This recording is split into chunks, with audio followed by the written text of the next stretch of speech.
Mga guys, dito ako sa aming dagat. Ayan, ito yung mga ano ko.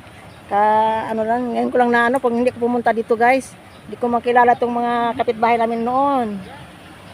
Ito, galing silang Davao. Ayan, mga asawa.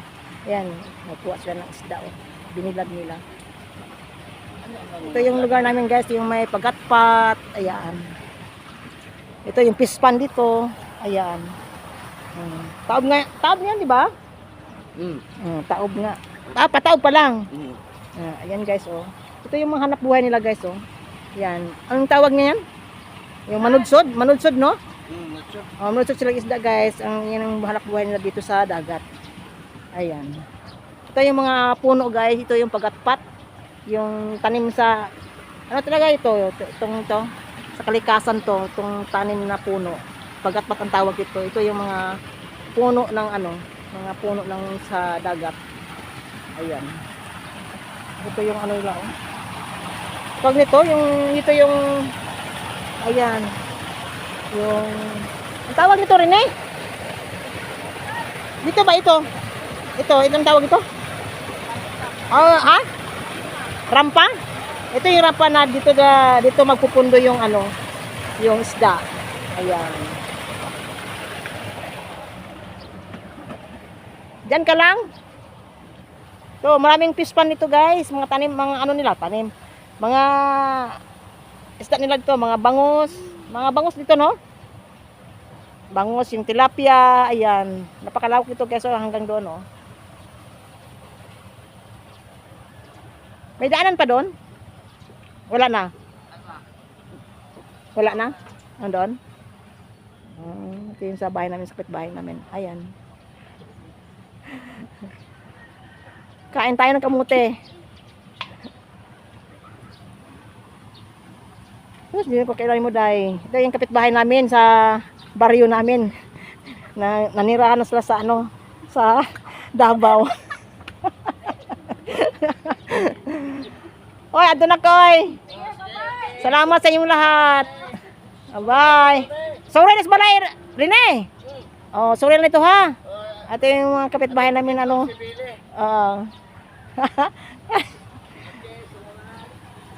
Sige, bye-bye. Tapos palis na ko guys. Papunta na ko, pauwi na ko sa amin. Ito yung daanan. Papunta sa amin. Ito yung pispan. Yan oh. Yung mga puno ng mga itinatawag na pagatpat guys. Dito ako dati nung maliit pa ako. Dito ako ng ano, nanguha ng shell para ibenta ko.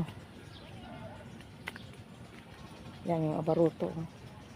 Dito wala pa lumaki yung ano, yung dagat. Kapunta pa lang sa ano, high tide. Ito malalim kasi ditong ano, kasi pispan to eh. Nilagyan nilang palapil. Yan yung mga isda, yan oh, mga tilapia, mga bangus. Yan oh, paano na ano nagsipag ano ito ng mga bahay. Ito pispan nito guys. Punta. Ito yung ano, daan papunta palabas. Ito memorable pa sa akin itong mga ano to, lugar na to kasi nung maliit pa ako, edad pa ako ng mga 8 years old. Nanginas sabkod guys, ugkoan shell para ibenta. Ayan. Ano? Lawak na ano nito, pispan nito. Hindi pa rin may-ari dito guys eh. Ito, pag ano nito, maraming ano dyan oh. Maraming, ito may sisi oh. Sisi ang tawag niyo, talaba, kung baga. Talaba sa Tagalog. Kung sa Bisaya ay sisi. Ayan. Yung merong mag-ano dito. Abutin dito yung nagtitinda ng isda oh. Ayan. Malayo to sa aming bahay guys. So, nilalakad ko lang. Wala naman kasing motor dito na makapunta. Kasi sa hirap ng daan.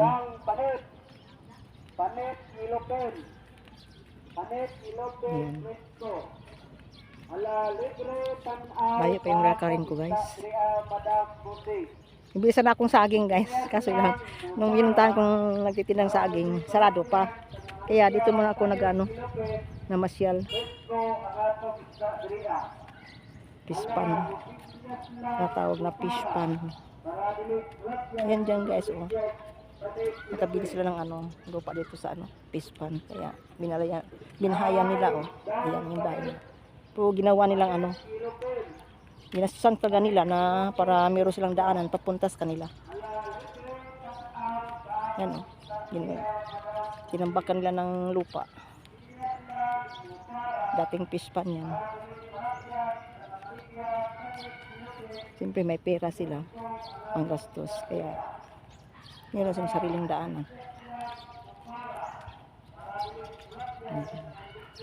Maraming nakatira dito guys. Dati nung maliit pa ako, walang mga bahay-bahay dito. Yan, mga puno, mga ano rin, mga pagatpat, mga puno lang ng ano, dagat. Yung tanim sa dagat na pusa siyang tumubo pa. Hindi yan tinanim eh. Yung ano na yan, yung puno na to sa dagat. Kalikasan din ano yan. Nagtanim. Yan. Hindi yan pinakilaman guys yung puno ng ano, ng dagat. Kasi bawal. Ito yung papunta sa amin. Yan. Mga taniman dito, marami ng mga bahay. Nag-multiply na kasi yung ano namin, yung baryo eh. Kaya marami nang nakatira. Ito yung ilog eh. Ang lalim na ng ilog dito guys, oh. Sobrang lawak na. Sobrang lapad na ng sapa. Ito yung sapa na mula sa amin. Ito yung papunta dito. Doon sa dagat na to papunta. Yan. Na-slide na yung ano doon. Yan oh. Lumawak na yung sapa dito sa amin. Dito. Meron naglalaba. Yan.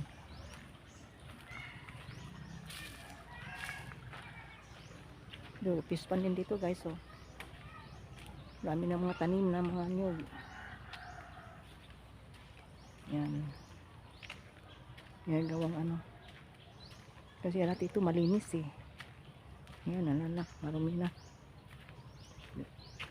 Kasi konti na nakatira noon, nung 1972, 1964, yan, yung pinanganak ako. Wala, konti pa lang mga tao. Kaya malinis ang sapa. Ngayon, wala na. Sobrang ano na. Sobrang dumi na. Yan, mga tanim nila oh. Yung mga tanim ng mga kasaba. Dahil mga ano, puno na guys. Yan oh. Kahit na ano, hindi masyadong ano, malinis yung tubig. Para siyempre, para makatipid din ng tubig. Ayan, kahit marumi, naglalaba rin sila. Ayan. Thank you for watching guys.